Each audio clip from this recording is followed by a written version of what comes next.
இன்னைக்கு குரு பெயர்ச்சி பற்றி சொல்ல போறேன். குரு பெயர்ச்சியில தனுசு ராசியில இருக்கிறவங்க கல்யாணத்தை எதிர்பார்த்திருப்பாங்க. கல்யாணம் நடக்குமா, அந்த ராசியில இருக்கிறவங்களுக்கு நடக்காதா அப்படிங்கிற ஒரு எதிர்பார்ப்பு இருக்கும். ஆனா அதிகமான ஜோதிடர்கள்ட்ட போய் கேட்டு கல்யாணம் நடக்கும், இந்த காலம் வருது அப்படின்னு ஜோதிடர்கள்ட்ட கேட்டு நிறைய பேர் தெரிஞ்சு வச்சிருப்பாங்க. சிலரு அவங்களாகவே அவங்க தெரிஞ்சு வச்சிருப்பாங்க. இதுல கல்யாணம் நடக்குமா நடக்காதா அப்படிங்கிற ஒரு கேள்வி இருக்கு.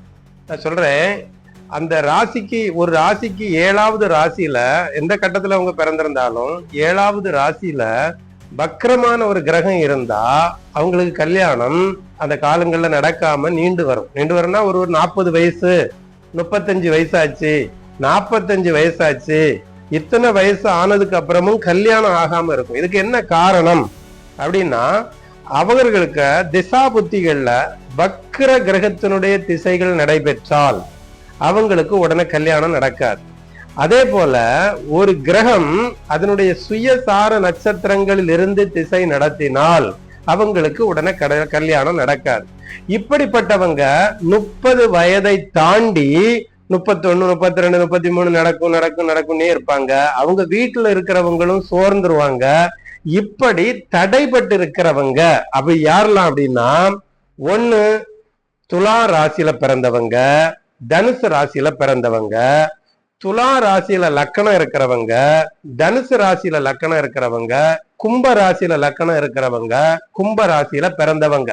இந்த 3 ராசியில பிறந்தவங்களுக்கும் 30 வயது தாண்டியும் கல்யாணம் ஆகாமல் இருப்பவர்களுக்கு கல்யாணம் நடக்கிற குரு பெயர்ச்சி தான் மிதுன ராசியில வருது.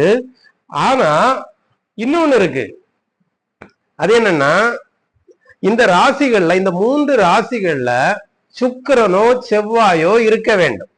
சுக்கிரனோ செவ்வாயோ இருக்கிறவங்களுக்கு நடக்கும். இப்ப மற்ற ராசிகள்ல பிறந்திருக்காங்க, கல்யாணம் ஆகாமலே இருக்கு. ஆனா அவங்களுடைய சுக்கிரனோ செவ்வாயோ 7ஆம் வீட்டு அதிபதியோ இந்த 3 ராசிகளுக்குள்ளும் இருக்கிறது. 3 ராசின்னா துலா ராசி, தனுசு ராசி, கும்பராசி. இந்த 3 ராசிக்குள்ளேயும் பல வயதாகியும் இந்த ராசிகளுக்குள் சுக்கிரனோ செவ்வாயோ 7ஆம் வீட்டு அதிபதியோ இருக்கிறவர்களுக்கு இந்த குரு பெயர்ச்சியில் கல்யாணம் நடக்கும். ஆனால் இவர்கள் இறைவனை நோக்கி வேண்டுதல் செய்ய வேண்டும்.